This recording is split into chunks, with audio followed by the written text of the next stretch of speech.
Imagine two worlds, born on the same planet, but evolving in complete isolation for 40 million years.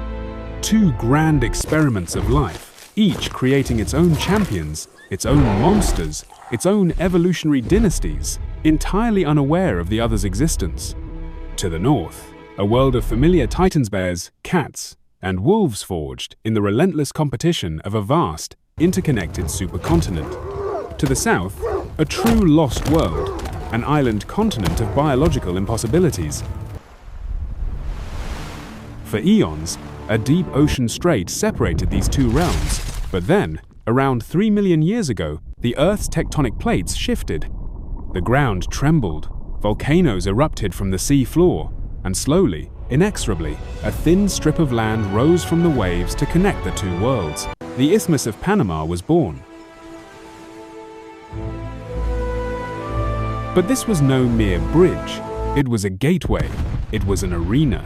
The bell had just been rung for the greatest biological title fight of the last 65 million years.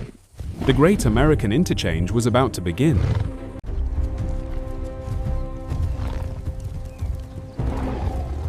For millions of years, isolation had turned South America into a kingdom of creatures that would defy our imagination. Meet the reigning champions of the South. First, the apex predator of the plains, the Phorusrhacids, the terror birds. Do not be fooled by the word bird. Picture a 3-meter, tall, flightless killer, a feathered nightmare built like a tyrannosaur. They were terrifyingly fast runners with powerful legs, but their ultimate weapon was a massive, hooked beak, sharp as a battle axe, capable of shattering the skull of their prey with a single, devastating strike. They were the undisputed rulers of the open grasslands. Next, the walking fortresses. The Glyptodon, a giant armadillo the size of a small car, encased in an impenetrable, dome-like shell of bone. But it wasn't just offensive. Its powerful tail was a living wrecking ball, a club of fused bone that could shatter the leg of any predator foolish enough to get too close. Alongside it roamed Megatherium, the giant ground sloth, a 5-ton mountain of shaggy fur armed with claws like scythes.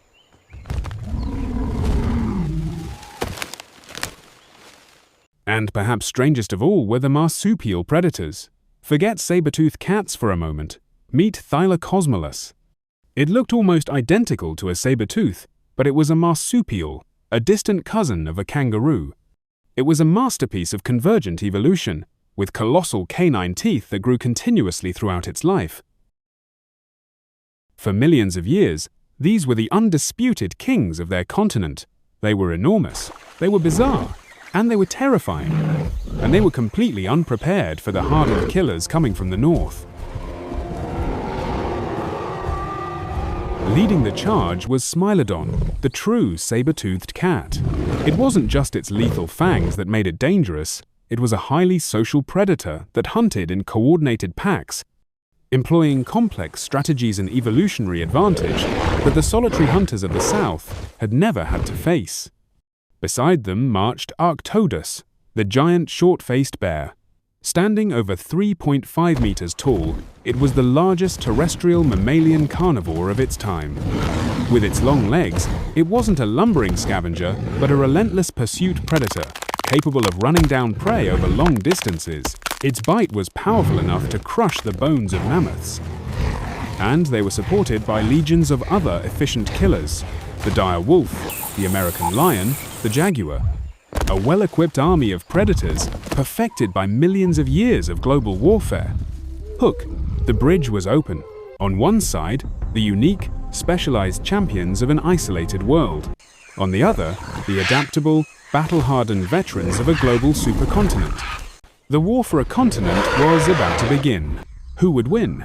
The answer is not as simple as you think. The invasion began. The great plains and forests of South America became the battleground for evolutionary strategies. A giant ground sloth, a fortress of muscle and claw, could likely fend off a single Smilodon. But picture the scene: a pack of them, working together. Some act as a distraction, while others dart in to attack the vulnerable hind legs. It's no longer a fight of individual strength, It's a battle of attrition and intelligence. A Glyptodon could shatter the leg of an attacking bear, but the cunning short-faced bear might not attack directly, instead using its size and intelligence to flip the armored giant onto its back, exposing its soft underbelly. And now, the clash of titans we've all been waiting for, the terror bird, Phorusrhacid, versus the saber-toothed cat, Smilodon. One-on-one, it's a terrifying matchup. The bird's blinding speed and axe-like beak versus the cat's explosive power and lethal fangs. But this was never a fair fight.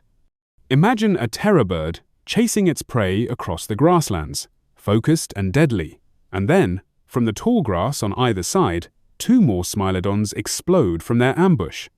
The bird might kill one, maybe even two, but it cannot defend itself from all sides. It would be overwhelmed by superior tactics and the power of the pack. The battles raged across the continent, but when the dust settled, the result was not an equal exchange. It was a conquest. Nearly all of the unique South American predators were wiped out. Why? What was the North's true secret weapon? It wasn't just sharper teeth or stronger claws. The answer lies in millions of years of history. The South American animals were specialists, perfectly adapted to their stable, isolated world. The terror bird was the master of the open plain. Thylacosmilus was the king of the forest ambush. But the northern animals were generalists. Forged by the constant changes of the ice ages and competition across 3 continents, they were far more adaptable. They could hunt a wider variety of prey and survive in more diverse environments. When the bridge opened, it didn't just bring new predators, it brought an entirely new ecosystem. The landscape changed, the prey changed, the southern specialists couldn't adapt fast enough. Their world vanished from beneath their feet, and they were hunted into oblivion by more efficient, adaptable killers. The terror birds disappeared. The saber-toothed marsupials vanished. Most of the giant sloths and glyptodonts were gone. An entire, unique world of creatures was erased. But here is the final, ironic twist. The invasion was not entirely one-sided. A few of the humble, small, and unassuming southerners didn't just survive. They launched a successful counter-invasion of their own, marching north, the porcupine, the armadillo, and most successfully of all, the opossum.